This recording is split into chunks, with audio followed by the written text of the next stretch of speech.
Dan waktu tahap interview, pertanyaan yang paling menohok itu ketika kamu dijustifikasi dalam waktu 1 jam ke depan kamu meninggal. Apa yang akan kamu katakan ke ibumu? Itu luar biasa. Ini pertanyaannya kok pertanyaan tentang maut kayak gitu. Dan yang membuatku kayak konyol sih aturannya sebenarnya. Jadi ketika berbuat salah atau mengatakan sesuatu yang keliru, misal sambat, di sini kok panas sekali ya, ternyata kan sebenarnya ya panas sekali, cuma nggak boleh diucapkan. Ketika diucapkan itu dapat punishment skipping 25 kali gitu Mas. Nyentuh penjualan 32 dan di akhirnya finalnya itu penjualannya di bulan itu Juni, saya ingatku Juni 2020 itu dapat penjualan 34.900, dapat terima yang 3 juta itu. Terus aku bingung mau diapain ya.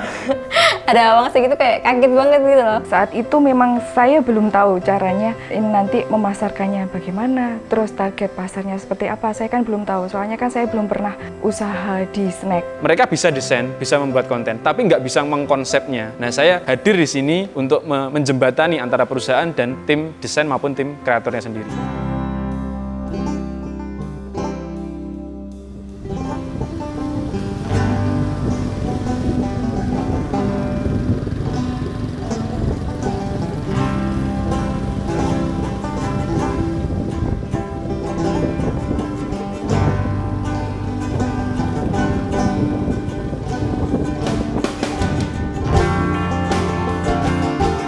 Assalamualaikum warahmatullahi wabarakatuh. Nama saya Anissa Kulub, di sini sebagai leader marketing officer Pecah Telur Snack. Assalamualaikum warahmatullahi wabarakatuh. Salam kenal, nama saya Edwin Asar Mujahida, usia 27 tahun, dan di sini di Pecah Telur Snack saya diamanai sama Mas Bagas, Kang Dewa, dan tim untuk menghandle bagian konten, terutama di bagian video, media sosial, dan juga yang ke depan insya Allah juga memegang media sosial yang lain. Assalamualaikum warahmatullahi wabarakatuh. Perkenalkan, nama saya Vika Dwi Pratiwi, salah satu pasukan Pecah Telur Snack dari Kediri.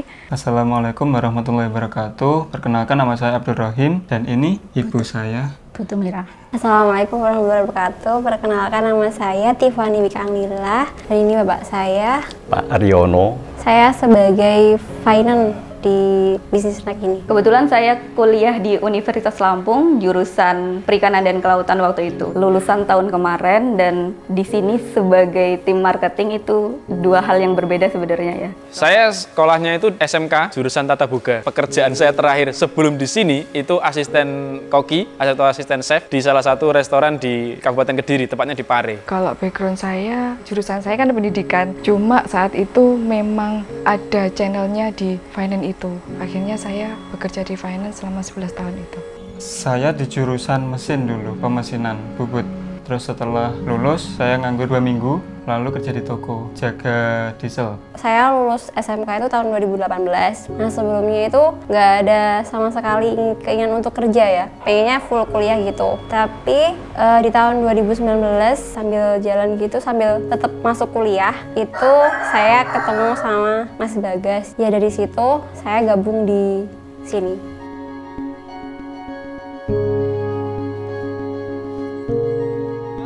Waktu itu ngalamin quarter life crisis. Jadi setelah lulus kuliah, kemudian bingung ya kerja ataupun mau lanjut studi gitu. Karena waktu itu LPDP beasiswa S2 belum buka juga, akhirnya coba-cobalah cari kegiatan. Kemudian apply banyak perusahaan untuk cari kegiatan magang. Yang aku apply ada 100 lebih bahkan. Salah satunya di Pecah Telur Snack ini. Sering banget ikut interview. Karena seringnya ikut interview, aku merasakan ada yang berbeda ketika interview di sini gitu. Perusahaan-perusahaan lain itu interviewnya itu template gitu. Akhirnya ada yang berbeda di Pecah Telur Snack ini ketika interview gitu. Dan juga pertama dari formnya, ditanya nama, kemudian tempat tanggal lahir, selanjutnya ditanya bisa ngaji nggak gitu. Aku langsung kaget, ini mau nyari kerja apa nyari ustazah gitu ya. Karena penasaran, akhirnya dilanjutin. Dan waktu tahap interview, pertanyaan yang paling menohok itu ketika kamu justifikasi dalam waktu 1 jam ke depan kamu meninggal. Apa yang akan kamu katakan ke ibumu? Itu luar biasa. Ini pertanyaannya kok pertanyaan tentang maut kayak gitu. Menurut aku ini Pecah Telur perusahaan yang berbeda dari yang lain. Alhamdulillah ketika di sini terjawab sih. waktu di industri dapurnya itu, dapur restoran atau dapur hotel juga kurang lebih sama. Saya harus mengolah menu yang mana menu itu bersentuhan langsung dengan khomer. Yang itu nggak bisa saya bilang nggak pakai bahan itu. Ya nama kasarnya adalah khomer ya. Tapi kalau di dalam bahasa perdapuran itu ada yang namanya angciu, arak Cina kalau nggak salah. Itu bukan rasis ya, tapi memang nama sebutannya angciu. Angciu itu untuk penyedap rasa terbuat dari arak itu tadi. Banyak sekali saya dulu bersentuhan dengan barang-barang yang dilarang oleh agama. Sampai akhirnya memutuskan untuk berhenti dari dunia perdapuran itu untuk menjadi dihubungi Mas Bagas, diajari sama Mas Bagas untuk menjadi seorang content creator. Sebelum saya bergabung di Pecah Telur Snack, saya adalah mantan karyawan perusahaan finance selama 11 tahun dan akhirnya memutuskan untuk resign karena saya ingin meneruskan usaha keluarga. Saat itu saya dan suami menjalankan usaha dengan modal dari bank, usaha penggilingan padi. Saat itu kami salah perhitungan, akhirnya usaha kami terpuruk, bukannya kami malah menyerah, tapi kami tetap ngeyel ingin memajukan usaha itu dengan cara modal dari perorangan, dengan cara sistem bagi hasil. Bukannya usaha kami semakin maju, tapi usaha kami semakin bangkrut. Terlalu berambisi dalam perhitungan HPP-nya itu harusnya seperti ini, ternyata hasilnya tidak sesuai. Sedangkan hutang kami di bank kan sangat banyak, modal usahanya kan dari bank dan perorangan itu. Awalnya itu kan saya pindah, jadi bukan asli sini, pindah dari desa Tepos namanya, terus pindah sini. Itu nganggur 3 bulan, karena kan kalau habis pindahan, itu kan otomatis kayak rapi-rapikan tempat, bersih-bersih tempat, bantu-bantu orang di rumah kan gitu. Berhubung kegiatannya udah habis, akhirnya ngelamar, cari tempat kerja-kerja. Di sini kan banyak pabrik-pabrik, itu anehnya itu nggak menyodorkan ijazah atau lowongan gitu saya. Jadi besoknya ada tetangga saya menawarkan, Kim, ini ada pekerjaan di Mbak Susi. Langsung besoknya langsung datang ke sana buat ngelamar. Langsung di interview sama Mas Bagas. Besoknya baru ada kabar, Mas, mohon maaf, ternyata sama tidak cocok di sini. Nah, dari situ saya kaget, Mas. Loh, kenapa? Pagi-pagi langsung ke sana saya, Mas. Soalnya yang saya cari bukan cowok tapi cewek. Berhubung saya kan posisi butuh uang, butuh masukan. Terus di rumah kan jenuh kan, Mas ya. Jadinya ya ngengkel ke Mas Bagas. Jadi ketika masih tidur saya bangunin, Mas. Buat protes, Mas, kenapa? Soalnya itu tadi alasannya. Mas, coba saya usahakan semaksimal mungkin biar saya terima di sini. Soalnya salah satu di interview itu yang buat saya terkagum sama kayak wah gitu, Mas. Jadi sebelum aktivitas wajib sholat duha. Jadi alhamdulillah sampai sekarang diterima dan diamanai buat diproduksi. Jadi pertama masuk itu nggak langsung pegang finance ya. Pertama itu aku juga ikut admin snack juga. Kira-kira 1,5 tahunan lah. Pegang finance itu nggak full langsung semua gitu nggak. Tapi beliau itu ngasih pegangan uang cash tapi awalnya, Mas, 5 juta per minggu. Nah itu ya udah tak sambi kan sama jadi CS tadi, sama ngurusin teman-teman juga gitu loh. Dan aku pun nggak ada background finance ya, Mas ya. Aku SMK pun jurusan tata busana. Jadi di situ bener-bener kayak aku nggak punya ilmu apapun tentang finance. Kira-kira berjalan 1 tahunan lah Mas Bagas setelah ditinggal kemana ya, umroh kalau nggak salah. Itu aku mulai bener-bener kayak dikasih amanah lagi, mulai kayak gaji teman-teman. Awalnya itu juga nggak nyawa gitu ya, ketika aku pegang uang itu. Yaudah aku disuruh dikasih uang 5 juta, ya wes, misalkan habis, Mas aku minta lagi gitu. Dari situ kalau aku dikasih kayak gini, misalkan aku hanya habis minta, aku kok nggak mikir, nanti kalau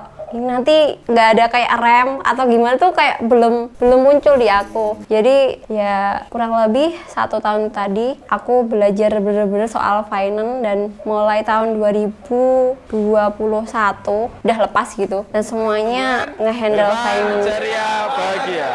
Nah, hari ini insya Allah kita ada project untuk bikin konten launching varian baru. Saya gabung di Pecah Telur Snack ini karena memang awalnya itu ada pertemanan dengan Mas Bagas ya. Jadi kami berteman sebelum Mas Bagas punya usaha. Kurang lebih sejak Mas Bagas masih di MTS sampai akhirnya Mas Bagas punya usaha di bidang makanan ringan. Beliau menghubungi saya untuk membantu untuk memegang bagian konten sampai sekarang. Selain itu yaitu karena saya tertarik dengan project di Pecah Telur Snack ini, yaitu yang mana ini pertama kali saya diamanai untuk menghandle atau memegang media sosial dari produk produk atau merek kolaborasi dari tokoh sukses yaitu Dewa Eka Prayoga dan juga channel YouTube Pecah Telur. Saya excited banget, sejujurnya di situ poinnya. Usaha itu kan suami yang menjalankan, saya masih bekerja. Terus di tengah itu saat bangkrut itu terus akhirnya saya resign. Bingung kan mau usaha apa. Terus saat itu saya melihat di YouTube-nya Pecah Telur itu memiliki produk baru berupa Pecah Telur snack itu. Akhirnya suami saya memutuskan untuk mendaftar jadi pasukan di Pecah Telur itu. Kalau Pecah Telur YouTube itu kan emang salah satu channel YouTube yang kontennya banyak menginspirasi orang ya, tentang orang yang pernah terpuruk kemudian bangkit, dan itu letaknya ada di Tulungagung. Namun kalau misalnya Pecah Telur Snack itu salah satu kolaborasi produk yang dihasilkan Pecah Telur YouTube ya sebenarnya. Itu kolaborasi dengan Kang Dewa juga Mas Bagas, namun tempatnya di Kediri gitu. Kesulitan itu ya ketika pas nganggur di sini 3 bulan di rumah. Posisi itu kan bapak sakit, jadi nggak bisa aktivitas seperti biasanya. Pemulih dari stroke kan berharapnya kan biar sembuh, lalu bisa jalan kembali. Soalnya ketika pindah di sini itu jarang banget saya jalan. Kalau meninggalkan rumah itu nggak tega saya.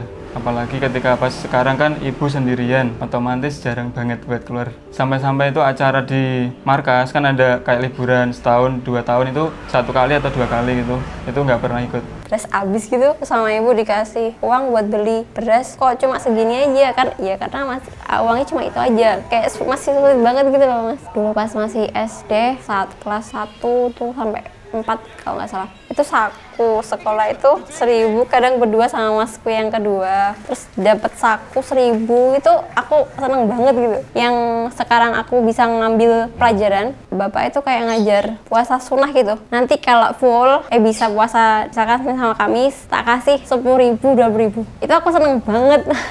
Fase-fase itu fase emang aduh kayak sulit banget gitu loh. Kalau aku inget bisa makan aja udah suatu yang alhamdulillah banget loh. Jadi nggak mikir kayak beli-beli yang lain tuh nggak. Jadi pernah nggak fase itu di waktu aku kelas TK ke SD.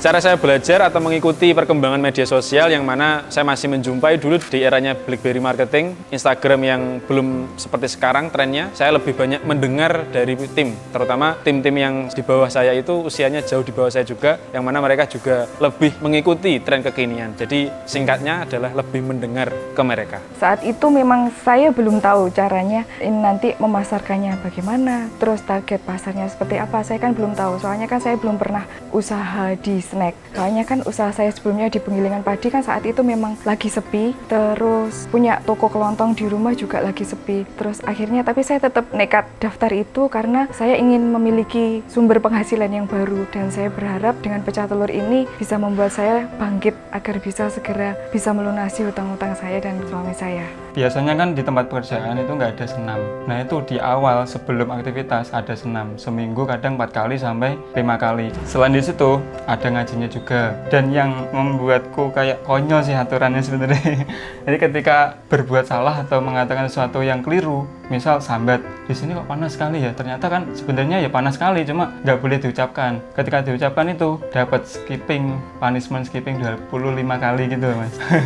Jadi kan nggak berani sambat. Dan ketika aturan pertama itu berlaku, ada teman saya yang 500 kali itu langsung skipping. Sambat itu besoknya kram semua itu badannya. Tapi emang ketika awal-awalnya itu kan kayak dipaksa tuh Mas. Tapi lama-lama terbiasa. Kan kalau di situ setiap bulan tuh kayak dikasih target gitu loh. Misalkan penjualan berapa, itu nanti kayak ada reward dan punishment kayak gitu. Pas waktu launching banyak gitu ya Mas. Biasanya agak down, meletot gitu di bulan yang ke-2, terus ke bulan ke-5, 6 kayak gitu goyah gitu loh. Itu Mas Bagas tuh kayak ngasih target ke aku sama temanku yang satunya. Ditanyanya gini, Mbak, aku kasih target ini, misalkan aku kasih reward uang sekian, misal 1 juta, Mbak pengen apa? 2 juta pengen apa? Terus 3 juta pengen apa? Nah di situ ngasih targetnya itu masih di angka 25.000 pieces. Kaget karena bulan sebelumnya itu kayak ngedon banget penjualannya. Emang bisa loh. Terus aku sama temanku ya pokoknya diusahain karena ada si ribet tadi. Aku kan nulis, aku nanti kalau punya uang 1 juta, ingat waktu itu aku pengen ngasih 1 juta itu untuk buleku. Yang kedua, kalau aku dapat 2 juta, aku ya yang 1 juta tetap tak kasihkan buleku, yang 1 juta aku kasih ke orang tuaku. Yang ketiga, 3 juta kalau nggak salah. 1 juta tetap tak kasih buleku, 1 juta tetap tak kasih orang tua aku, yang 1 juta waktu itu pas bapak pernah cerita kalau ada anak yatim di sini, itu kayak ibunya baru meninggal, aku pengen ngasih uang itu ke dia gitu. Terus yang 25.000 pieces itu alhamdulillah itu lolos. Itu aku kaget banget. Padahal pas sebelumnya itu penjualannya sangat turun banget. Terus dapat yang reward yang 1 juta. Tanggal 2 bulan udah 25.000 pieces. Mbak, nanti kalau tembus di angka 30.000 nanti dapat ini. Sampai tanggal 28 kayaknya itu nyentuh penjualan 32. Dan di akhirnya finalnya itu penjualannya di bulan itu Juni. Saya ingatku Juni 2020 itu dapat penjualan 34.900. Dapat reward yang 3 juta itu. Terus aku bingung mau diapain ya. Ada uang segitu kayak kaget banget gitu loh. Yang tadi udah clear buat yang 1 juta, 2 juta tadi udah. Sesuai tadi planningnya tadi. Iya. Ya. Terus ya udah, terus aku bilang ke bapak sama ibu, "Loh, apa uang ini?" Terus sama bapak ibu disaranin buat dibuat beli kayak aset gitu loh. Jadi kayak nyaranin buat beli sapi. Itu pun juga belum full kan. Karena yang ngejual dulu masih saudara kalau nggak salah. Gak apa-apa, nanti ditambeli pas ketika gaji setelahnya. Nah, alhamdulillah ya udah sampai berapa bulan itu udah lunas. Dan yang sapi tadi 1 itu sekarang udah jadi 4 kali lipat dari yang waktu tahun 2020 itu. Itu bukan bapak yang jaga, tapi orang lain. Dari hasilnya itu nggak aku sendiri yang rasain, tapi di luar sana dari sini ada kebermanfaatan gitu loh.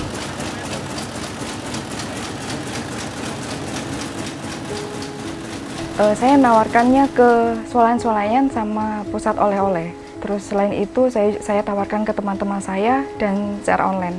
Ya alhamdulillah saat itu saya menawarkan ke pusat oleh-oleh di daerah Batu Malang. Alhamdulillah respon di pasaran itu sangat baik. Rata-rata setelah mereka membeli dari saya, mereka order lagi. Terus saat itu pengalaman menariknya adalah saat saya menawarkan di salah satu swalayan di daerah Batu Malang, pusat oleh-olehnya itu sangat besar sekali.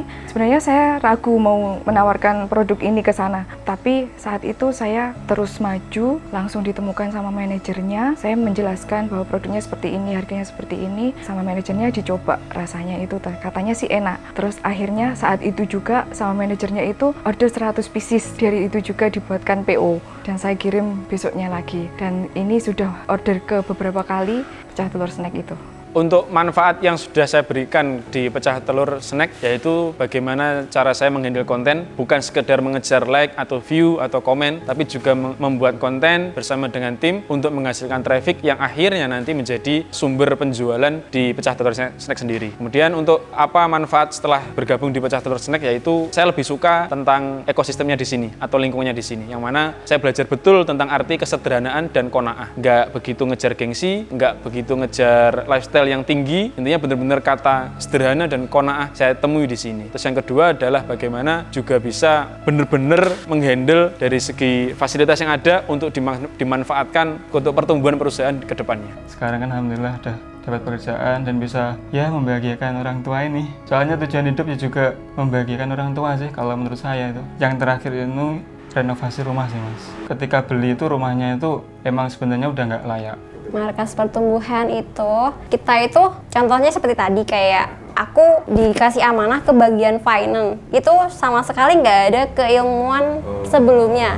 Jadi di situ ayo kita bersama bareng-bareng tumbuh di situ. Walaupun kamu nggak punya keilmuan di situ, nggak mungkin kan kita nggak bisa misalkan kita belajar. Pasti kalau belajar pasti bisa walaupun nggak ada background itu. Kalau berbicara tentang ada kemungkinan nggak orang bisa belajar konten kreator di masa yang serba dikontenkan seperti sekarang ini, jawabannya bisa. Yang jelas kalau kita ada kemampuan untuk mendesain atau membuat video sendiri, itu poin plus. Tapi kalau nggak bisa, misalnya seperti saya sendiri itu nggak terlalu bisa membuat video, nggak terlalu bisa membuat desain. Pilihan keduanya adalah kalau kita nggak bisa bikin desain sendiri, nggak bisa bikin video konten sendiri, kita bisa bekerja sama dengan orang yang lebih lihai. Karena posisi saya benernya itu ada di jembatan ya, antara di pertengahan orang yang bisa desain atau bikin konten sama orang yang punya perusahaannya ini. Saya posisi di tengah, karena beberapa orang yang sudah saya temui seorang konten kreator itu, mereka bisa desain, bisa membuat konten, tapi nggak bisa mengkonsepnya. Nah, saya hadir di sini untuk menjembatani antara perusahaan dan tim desain maupun tim kreatornya sendiri. Jawabannya tetap bisa. Selama itu tadi, kalau ada kesempatan untuk membuat konten sendiri, silahkan. Kalau enggak, misalnya entah kesibukan atau memang nggak mampu, ya bisa bekerja sama dengan orang yang bisa membuat desain atau konten tersebut. Memang anak 3 saya ajari mandiri semua. Ketika Tiffany itu di SMK, jurusan busana,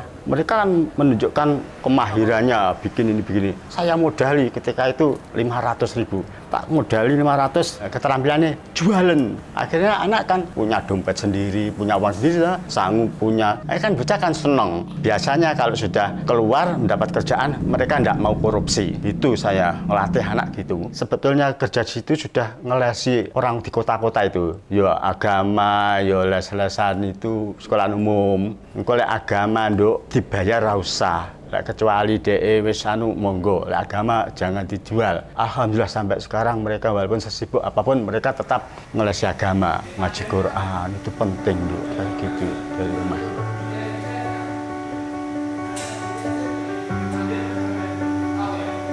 Banyak banget manfaatnya. Salah satu kedisiplinan ya. Aku sebenarnya termasuk orang yang sangat tidak disiplin dengan waktu. Waktu itu pernah ada ceritanya, kita dibawa ke Yogyakarta, waktu itu ada acara IIBF di Kaliurang.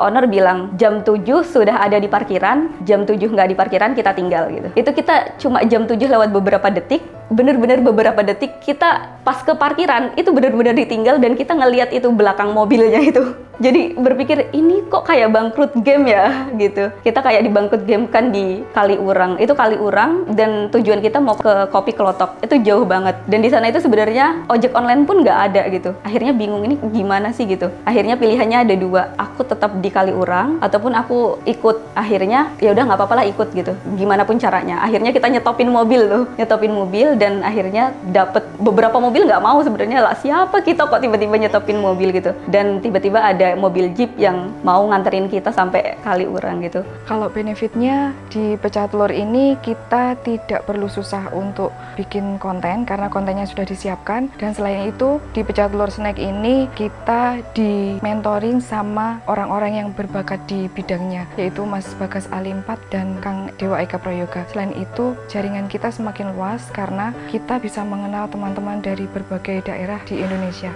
Jarang bisa langsung berinteraksi sama owner ataupun dapat ilmu langsung dari owner. Tapi kalau di perusahaan ini kita bisa dapat keilmuan langsung dari ownernya gitu. Dan kita juga kalau nggak ngerti apa-apa ya yang ngasih tahu ownernya gitu. Jadi jarak antara tim dengan owner itu nggak ada jarak yang bertingkat-tingkat kalau di sini. Kemudian juga yang luar biasanya sebelum Pecah Telur launching ini ikutan pre-launch Dinamit. Kalau misalnya itu ikut workshopnya Kang Dewa itu kan bayarnya berjuta-juta ya. Tapi kalau di sini langsung materi langsung praktek juga gitu. Dan itu aku harus bayar berapa juta harusnya. Tapi di sini dikasih secara gratis. Kamu dikasih materinya, kamu dikasih teorinya dan langsung praktek. Luar biasa sih itu. Dari analisis kompetitor produk, konsep, kemasan dan sebagainya. Akhirnya itu yang sangat menarik sih. Saat saya bangkrut itu saya ditagih dari banyak orang, kan kreditnya macet, ditagih dari berbagai orang, banyak orang secara membabi buta. Saya tidak tahu harus berbuat apa lagi. Aset juga sebagian sudah saya jual, tapi ada yang belum terjual. Akhirnya setelah saya bergabung di Pecah Telur ini, saya merasa bahwa saya tidak hanya fokus di masalah saya itu, tapi saya bisa mendapatkan penghasilan yang baru. Dan semoga dengan Pecah Telur ini adalah awal saya bangkit, jadi mohon doanya.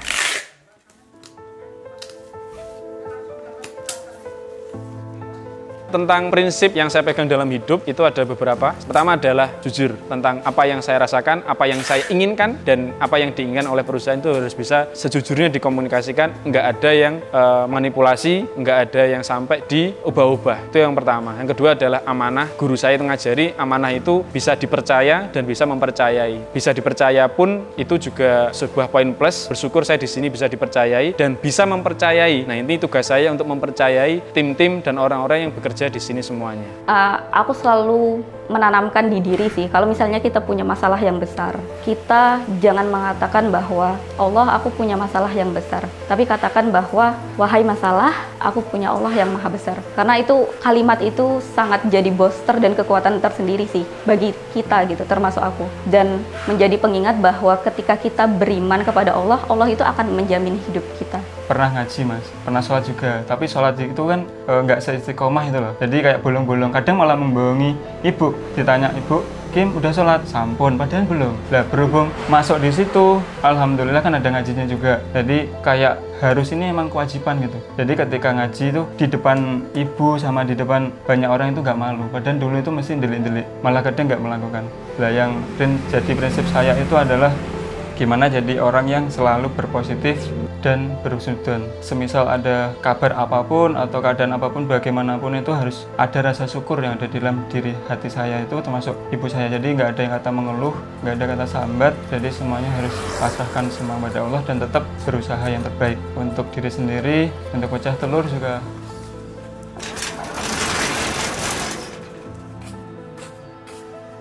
Mimpi.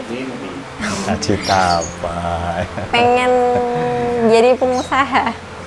Soalnya yang jalan sekarang itu kayak berasa kayak pengusaha gitu. Jadi kayak bener aku juga pengen menjadi pengusaha. Harapan saya semoga pecah telur itu tetap istiqomah dan malah tambah besar sehingga karyawan itu banyak yang masuk di situ buat membantu anggota kayak orang-orang yang menganggur gitu. Masyarakat di kanan dan kiri gitu lah. Jadi bisa terbantu adanya produk pecah telur. Harapanmu sendiri atau mimpimu sendiri itu apa? Nikah, Mas.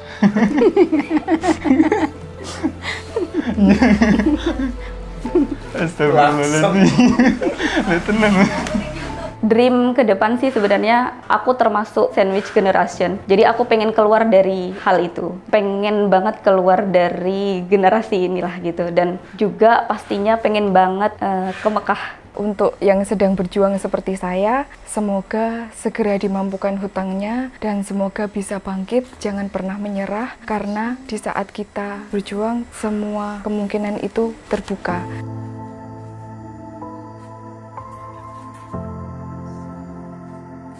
Terima kasih, saya Vika Dwi Pratiwi, Pasukan Pecah Telur Snack. Saya Anisah Kulub sebagai leader marketing officer Pecah Telur Snack. Saya Abdul Rahim, tim produksi dari Pecah Telur Snack. Saya Tiffany Wika Anglila, bagian finance. Saya Edwin Hasan Mujahida, tim konten dari Pecah Telur Snack. Wassalamualaikum warahmatullahi wabarakatuh. Waalaikumsalam.